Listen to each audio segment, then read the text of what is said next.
A very good morning, Queenie. Today I have with me a dear friend, a colleague, someone I've known for many, many years, Kuini Lutuwa. She is an advocate for women workers and marginalized women in our communities, is a former General Secretary of the Fiji Nurses Union, advisory to National Union of Factory and Commercial Workers Union, and the president of the Kete Ira Women's Wing in Moala, heading a project of building a kindergarten and raising funds for scholarships for tertiary students. Welcome, Queenie. Vinaka, Priscilla, and thank you. Finally, we've made time to catch up today. That's great. Yeah. The reason why I've asked you to come along and let's just have a chat basically is because I find that over the years we've worked through so many different spaces, and you and I have a history of a little bit of banking behind us, and being involved in the trade union movement. And in my view, it was important that we talk about this issue because too many times we're talking about leadership, and we're talking about leadership at the national level. We are discounting the fact that there are so many leaders out there in the communities, in different spaces, in the trade unions, where women workers are affected. And so my first question to you would be, in starting off our discussions, is what are your views on trade unions and your take on women's participation in leadership? Thank you, Priscilla. In the trade union movement, I believe that the bulk of the members are women, at least in the two unions that I've worked with, the Fiji Nursing Association and also the National Union of Factory and Commercial Workers. Participation, they are very active in programs that the union runs, in protesting, also in activities celebrating workers' rights and all that. But when it comes to leadership, many of them shun away from taking over responsibilities, taking over leadership, you can say. So I think in a way the traditional way of thinking that women must take a back step and let the men or their men move forward in terms of leadership is still very much there. Unless there's a lot of education and awareness and supporting of these women to say yes and come up and be more visible in a leadership role, then we might not have the numbers that can take over leadership. But a lot of these women don't know that they are leaders themselves in their own homes. Many of them are heading the household. Either the spouse has died or moved on in terms of working abroad.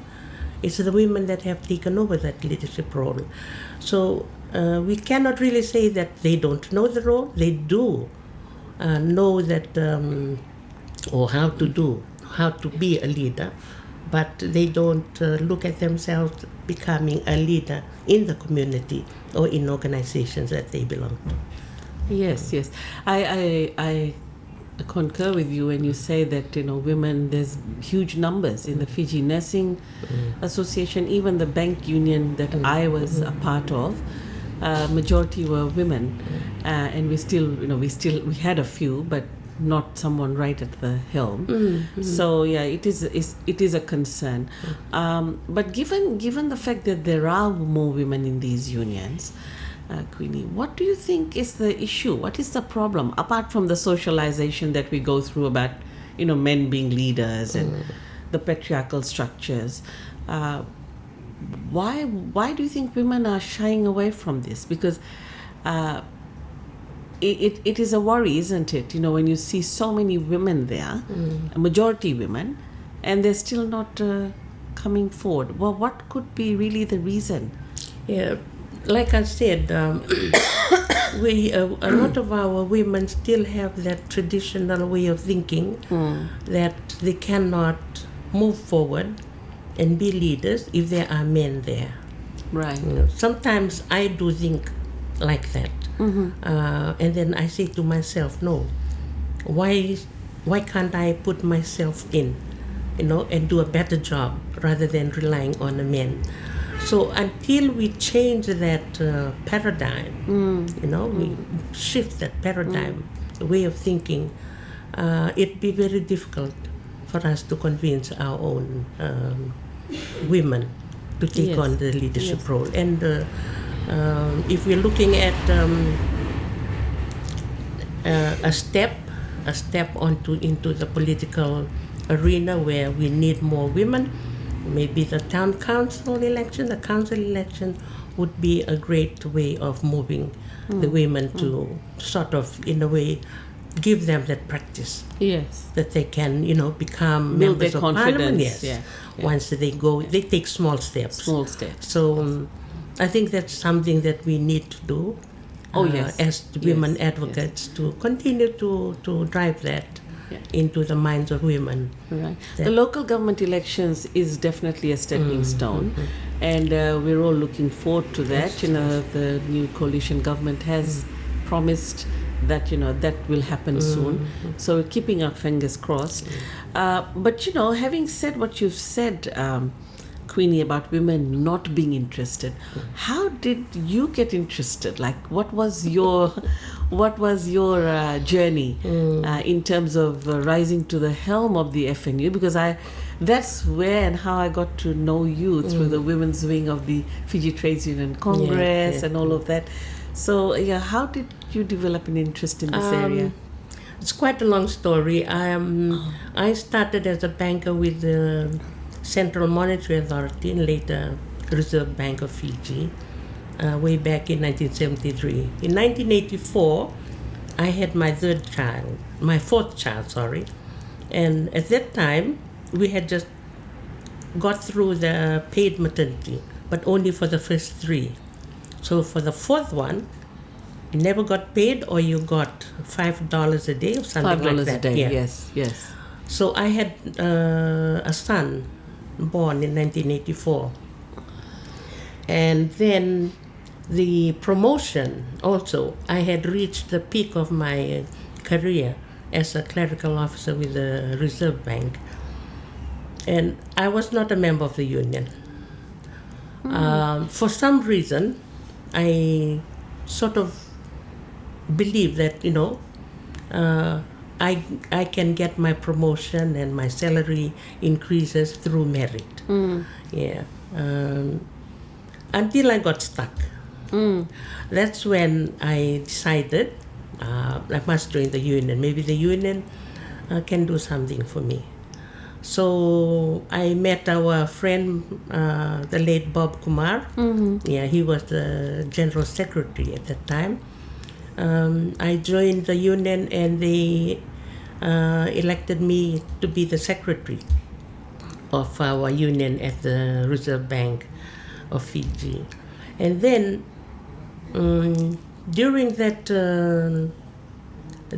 entry into the union, I sort of saw, it sort of opened my mind that there was a lot more to belonging to a union than just a pay rise. There were other things. You were exposed to, political matters, regulations of employment laws, and a lot of overseas exposure was done.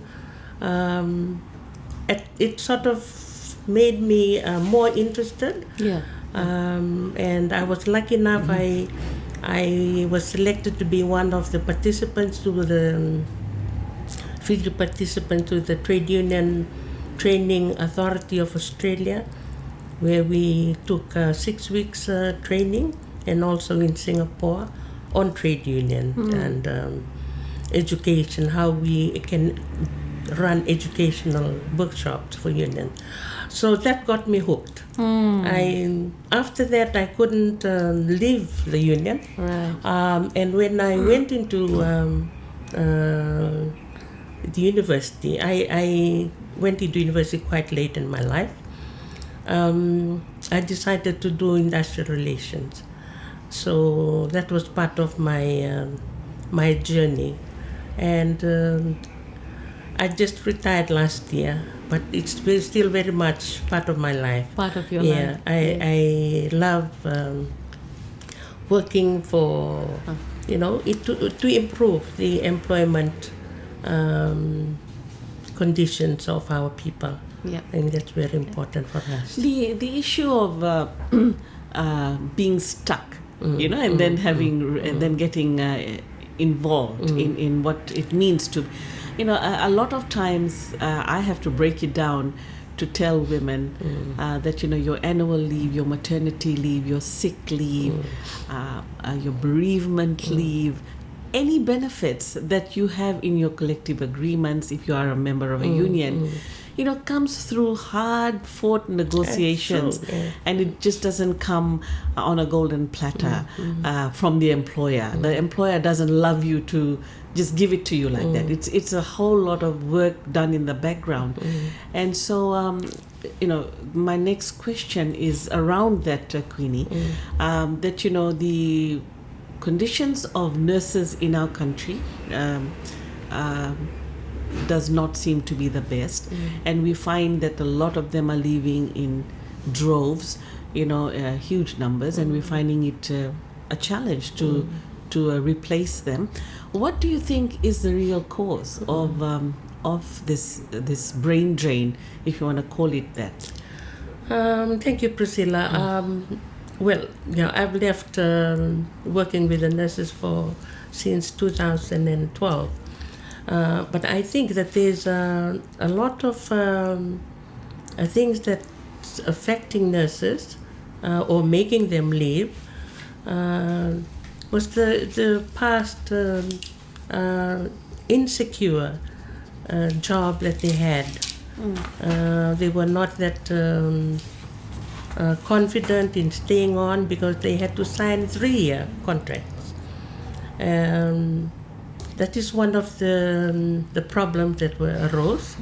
And secondly, there were promises of promotions for many of them. But when they got into the position, they were given acting positions. They were not confirmed into positions. So a lot of them, this is from speaking with many of them who had continued to contact me. And I think one of the other, that's one of the push factor. One of the other factor is that the opening up of the markets in New Zealand and Australia, taking in skilled workers from Fiji and the Pacific. And I think that is one bigger problem that we have. The opening up of these markets and also the given opportunities that these workers, the skilled workers, particularly our health workers, well, not only our nurses, we are also losing doctors. Yes. We are losing paramedics. Yes. You name them, electricians, and all that, mechanics. So that is a big challenge for the current government. And I believe that is something that they must urgently attend to before we lose the skilled workers who were trained to work for our country. Because if nothing is done, then there'll be a huge gap. There'll be a huge skills gap. Isn't there one already? A huge gap already, Kuini? Yes, it's beginning to widen. Yeah. It continues to be widened because of the easy access to work visas abroad, plus our PALM, the PALM's agreement that is now in place. Although it is good, many of them saying, no, we love moving abroad and finding new opportunities for us, fine.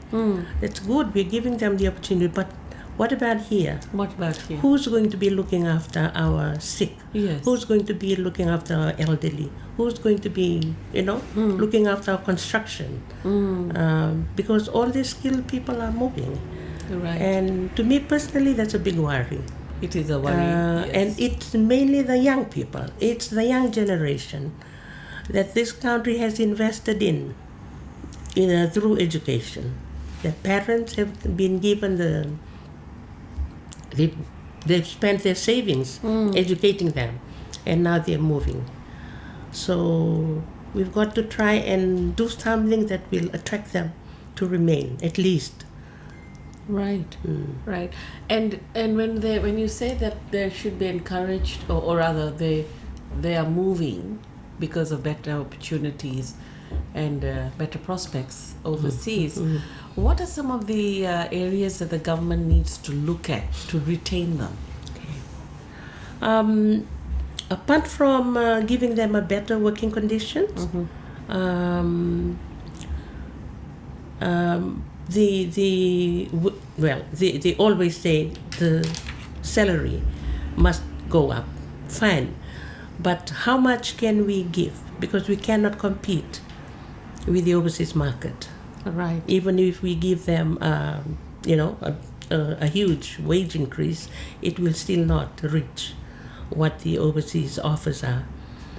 So one of the other things is look at other incentives, looking at giving them back the housing. Remember previously civil servants used to be given housing. Teachers used to be given quarters. Yes. As part of the salary package that goes in. Yes. They were not paid very high salary, but enough, and that sort of complemented the low salary because they were given the quarters. Now there's no more quarters being given, and they are being told to pay rent in whatever. If there's school quarters provided, they must pay rent. All that never used to happen before because it was taken as a perk that comes with your salary package. That is one. The other thing is, I'm not an economist, but I see that the cost of living is also affecting families being able to live on the mere low wages that they have.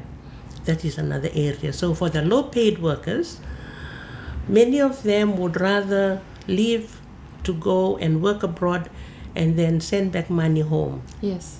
For them, that is more convenient. Yeah, remittances is huge in this country. And economically, the country benefits from those remittances. Yeah.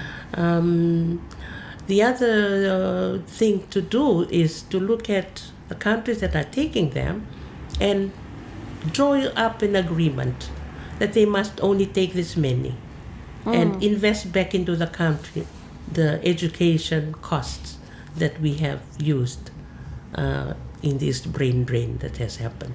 I mean, that's what I see might be able to be done to sort of slow. You don't actually cut off, but you just slow it down a bit. Yeah. And do you think that the number of nursing schools that we have now are churning out enough nurses? Definitely not, Priscilla. I think the two schools that we have at the moment is just not enough. Yes, Sangam and the FNU. Yeah. We can open up.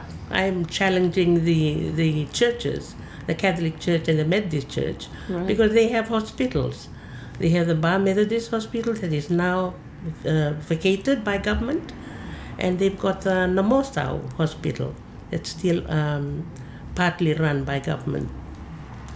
They should, look at creating a university, and because we have the numbers.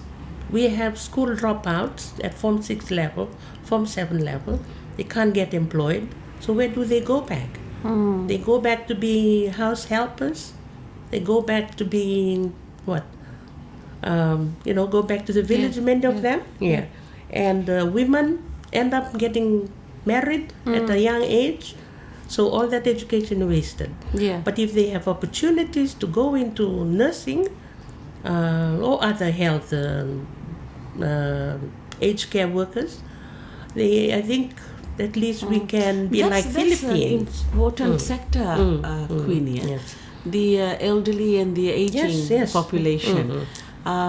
Where that's very interesting. Where do you see enough people here that can get trained to take on that kind of a role? Definitely yes, Priscilla. If you look at our population, we've got a bigger number in the lower age. Yes. So these are the people that we must target. And they Both go away male to and the US female. to do that kind of work, Yes. right? Exactly. They go to US and now they even go to Australia. If we have good curriculums, I think USP and FNU have good curriculums. If that can be spread on, shared to other institutions that would like to run the same courses, then we can do that. We can look at the labor mobility as part of our export. We export in a way workers that can go and work and come back. All right. So that's another area that can be looked at. Another thing that I remember growing up was community nurses. You know how they used to come around and check our homes, check the food we were eating. I remember them walking around the compound to see that the drains were all clean, stuff like that. That doesn't happen anymore. Yeah, it's just public health nurses. Public health has got to be promoted now rather than curative. Right. If the Ministry of Health invest more into public health, we will have more healthy population. Then lesser people will require curative in the hospitals. So I think that's a good area to look at. Yeah. Particularly not only from the village setting, also in the urban setting. In the urban settings. Because now we have informal settlements. Informal settlements are very important to be looked at. Yes. Their safety and the health issues that can start from there. So the way I see it, the public health area must be promoted. There's more money that should be injected into that area so that they can see that we have a good, healthy population. We still eat organic food, fish, plants, vegetables that we plant, fruits that we get, the mandarins, the mangoes, these are all organic. So that is still good for us. So we still can live good, healthy lives. Provided we are given that guideline. And what you said is very, very true. There's a lot of cases of typhoid, and the public health people know why typhoid is being spread. Diabetes. Yes, diabetes. Yeah, NCDs. Yeah. So all these health issues can be looked at, can be handled through the public health. And the public health nurses that come around there. Yes.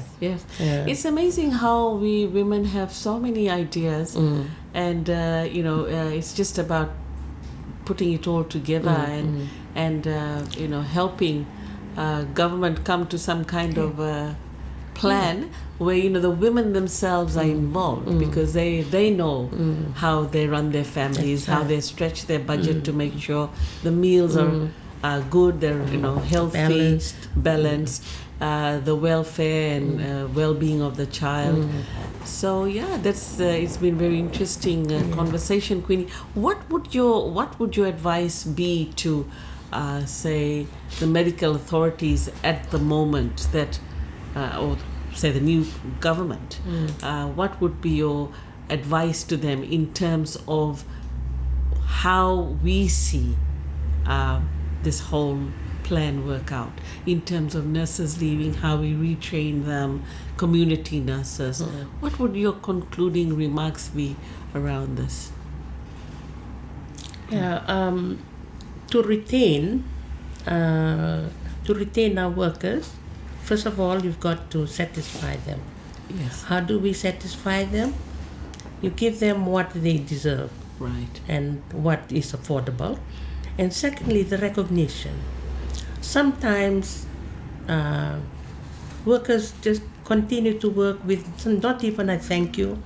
I've been hearing when someone has to retire at 55, all they're given is a letter. Yes. Why not even a morning tea? Just have a morning tea and give a thank you speech. That doesn't cost much. Yeah. So the recognition of the work that these women or these workers have done in the last 20, 30, 40 years, that is something important, because at the end of the day, when they leave and they go back, they continue to do what they know is right. Yes. They will continue to advocate for health if they were health workers. Yeah. So going back into the community, that is something that they would like to do if we recognize them at the end of their working life. And there has to be a database, right, of these women that have worked in these professional roles. How they retired teachers at 55, and then they called them back. Yeah. When they found there was this huge gap, they called them back. And so, you can't write off people or forget about them when they've reached 55. They're still very productive. They're still, of course, now it's been raised to 60, but retirement age. But, they have such a great wealth of knowledge. And if we had that database, we could draw on them to make these policies. Well, the interesting thing, Priscilla, a lot of these nurses and teachers are now being employed in the neighboring countries. Yes. Yeah, we're losing them there. At the moment, what I see is, let's not have a retirement age for workers while we try to bridge the gap. Let them continue to work, maybe a different condition, but let it be a time where this experienced senior civil servants or workers, pass on their knowledge to the young ones that are coming up. So in a way, they train them. Because so they work till they can. Yes. Yes. Yes. Until they are physically and mentally stable to continue to contribute. Yeah. There's really no retirement age. I know workers from the private sector, they continue to work after 60, really until they cannot. I know 70-year-olds still working. Yes. I think overseas, there's no retirement age for nurses. So maybe that is something that they can look at. And before I forget, I think we were talking about aged care.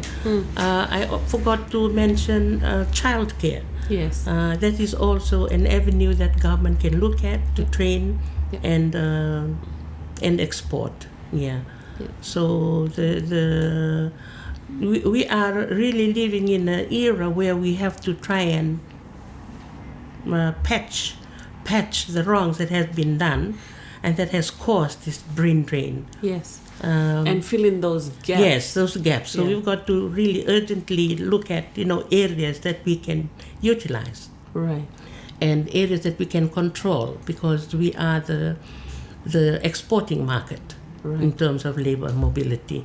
So those are the kind of things that I think can be done. Maybe it can be done, definitely. Be done. Just needs a lot of consultation. And it needs a lot of commitment by the people. And I think it's very important to listen to these workers. Yes. It's very important. Then only you'll be able to know what their grievances are. Exactly. To be able to correct it, right? So what would your parting message be to women workers of this country? Should they all join unions? Yes, I think they should join unions. To start off with? Yes. Yeah. First of all, they should join unions. But my message to the unions is to also recognize the workers. Yes. Personally, I feel the unions are not doing enough for the workers. Apart from negotiating their collective agreement, they must run workshops, continue to educate them on their rights. or employment rights. If there's a change in the law, we must continue to advise them of these are the laws that has been changed and this is what it means to you when you work.